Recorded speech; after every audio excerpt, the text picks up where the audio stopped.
Ошон үчүн бизге эмне бул дүйнөдө дагы акыретте дагы пайда бере турган нерсе бул риядан таза болуп ыхластуу болгондук. Бул жөнүндө эки хадисте келет, билесиздер. Бирөөсүндө пайгамбар саллаллаху алейхи вассалам мына акыретте кандай пайда берет дегенде пайгамбар саллаллаху алейхи вассалам айтты: кыямат күнү эң биринчи тозокко сүйрөлүп алып барып ташталуучу адамдар ким? Үч түрдүү адам деди. Ал эмне? Бирөөсү алым, каары, экинчиси бай, көп садака кылган, жомарт берешен, үчүнчүсү Алла жолунда шейит болуп өлгөн. Үчөөнөн тең сурайт. Кана пендем, Аллах Таала аларга берген жакшылыктарын эскере туруп, сен мен үчүн эмне кылдың дейт да. Мен үчүн эмне кылдың дегенде, сен үчүн Куран окудум, сен үчүн илим алдым, сен үчүн илим таркаттым деп баарын сүйлөп кылган иштерин айтканда айтат: жок, сен буларды мен үчүн кылган жоксуң дейт. Адамдар алым десин, каары десин деп мактасын. Ошондой эле байды да ошентет, жомарт десин, берешен десин, жана ошондой эле шейит айтат, ал эмне атың калсын, баатыр десин.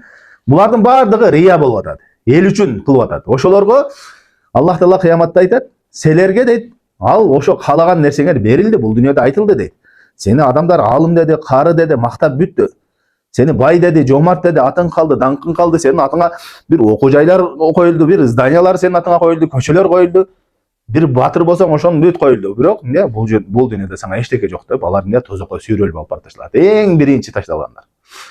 Демек бизге ошол жерге ошол үч адам аз да болсо ыхластуу болсо амалы аларга пайда бермек. Рия болгон үчүн болбосо үчөөнүн амалдары эң жакшы амалдардан. Илим алып, илим таркатып, дават кылып, элди туура жолго баштап үгүттөгөн эң чоң фазилеттүү, шарапаттуу амалдардан, пайгамбарлардын иштеринен. Бирок эмне рия болгон үчүн ал пайда берген жок. Элдин алдында мактоого жетиш үчүн, кадыр бакка жетиш үчүн кылып атат, ал пайда берген жок. Ошондой эле байдын садакасы канчалаган садака кылды, жакшылыктарды кылды, ага эч кандай пайда берген жок. Тескерисинче эмне тозокко кирүүсүнө себеп болуп атат ал. Ошондой эле эмне Алла жолунда шейит болду деген киши ал эң оор, эң фазилеттүү иштерден. Бирок эмне ал дагы ыхласы жок болгон үчүн, рия болгон үчүн ага пайда берген жок, тескерисинче анын башына бала болуп, тозокко кирүүсүнө себеп болуп атат.